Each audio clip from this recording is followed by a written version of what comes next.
La Guerra de los 1000 días fue una guerra civil de Colombia disputada entre el 17 de octubre de 1899 y el 21 de noviembre de 1902, en un principio entre el Partido Liberal y el gobierno del Partido Nacional en cabeza del presidente Manuel Antonio San Clemente, quien fue derrocado el 31 de julio de 1900 por José Manuel Marroquín, representante del Partido Conservador, en alianza con el liberal Aquileo Parra. A partir de entonces y a pesar de dicha alianza, la guerra continuaría entre liberales y conservadores históricos. En esta guerra se caracterizó por un enfrentamiento irregular entre el ejército gubernamental, conservador, bien organizado y un ejército de guerrillas liberales, entrenado y anárquico.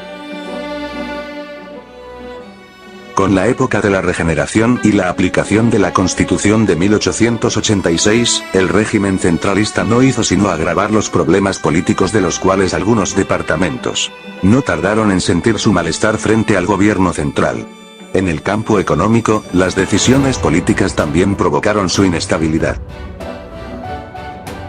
El Tratado de Paz definitivo se dio lugar en el acorazado estadounidense Wisconsin el 21 de noviembre de 1902, en donde el general Lucas Caballero Barrera, en calidad de jefe de Estado Mayor del Ejército Unido del Cauca y Panamá, junto con el coronel Eusebio A. Morales, secretario de Hacienda de la Dirección de Guerra del Cauca y Panamá, Bruno Varilla dedicó mucho tiempo a convencer a los congresistas de apoyar la ruta panameña, cosa de optarse por esta ruta, aunque el Congreso lo hizo primordialmente por razones de ingeniería. Estados Unidos entonces comenzó negociaciones con Colombia, siendo Panamá en esa época un departamento colombiano. Se llegó a un acuerdo que detallaba las condiciones financieras, solo faltaba la aprobación de la legislatura colombiana, pero como esta no actuó con la rapidez que deseaba Roosevelt, este le comentó a su secretario de Estado, John Hay: esas despreciables criaturitas en Bogotá debieran comprender que están poniendo en peligro muchas cosas, incluso su propio futuro. Los colombianos tenían otro punto de vista y rechazaron el acuerdo, juntándose en aspectos financieros y nacionalistas. Roosevelt se enfureció y alistó el garrote. Los maleantes y chantajistas de Bogotá no deben impedir la creación de una gran vía de comunicación del mundo civilizado. El Congreso autorizó a Roosevelt a construir el canal en Nicaragua en caso de fracasar la gestión con Colombia, pero Roosevelt estaba decidido a hacerlo en Panamá a toda costa. Otras potencias estaban interesadas en la ruta del canal ya desde el siglo XIX. Los franceses, por ejemplo, habían hecho el último empeño a fines de ese siglo.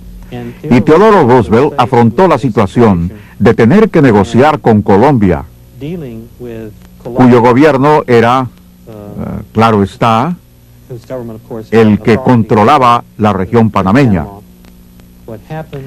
Lo que sucedió fue que Estados Unidos negoció con Colombia en una época en que este país pasaba por terribles luchas políticas, por la Guerra de los 1000 días. En consecuencia, la cuestión del canal en la política colombiana se volvió sumamente polémica, pero Roosevelt era un dirigente que, típicamente, más aún que la mayoría de los presidentes estadounidenses, tenía poco interés en las complicaciones internas de otros países. Bruno Varilla fue tan persistente como Roosevelt con respecto a la ruta panameña. Viendo que tal vez nunca se daría su sueño de hacer el canal en Panamá y temiendo que su compañía perdería $40 millones, preparó su propio garrote.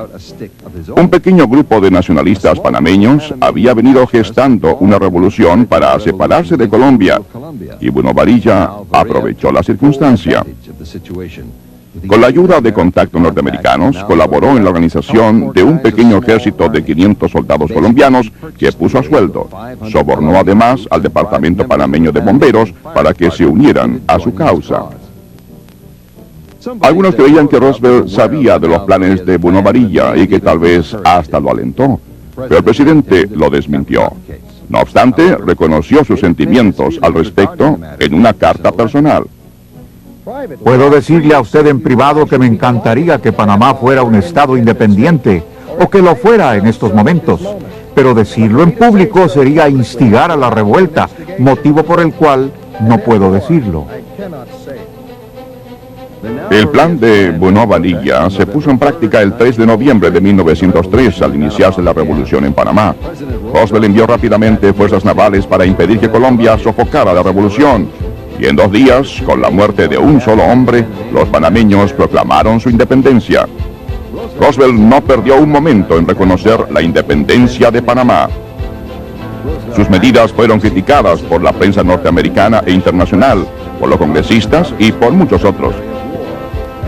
El secretario de Guerra, Elihu Root, le envió al presidente una carta diciéndole: le han acusado de seducción, pero usted ha probado concluyentemente que es culpable de violación. Un periódico de Illinois comentó acerca del caso de Panamá: es uno de los episodios de mayor desprestigio en nuestra historia. Desde la perspectiva de Roosevelt, el garrote había sido usado con justicia y eficacia, pero en opinión de los países latinoamericanos, las medidas de Roosevelt representaban un ejemplo más del abuso yanqui. Este es el periodo en que los latinoamericanos comenzaron a considerar a Estados Unidos como el coloso yanqui.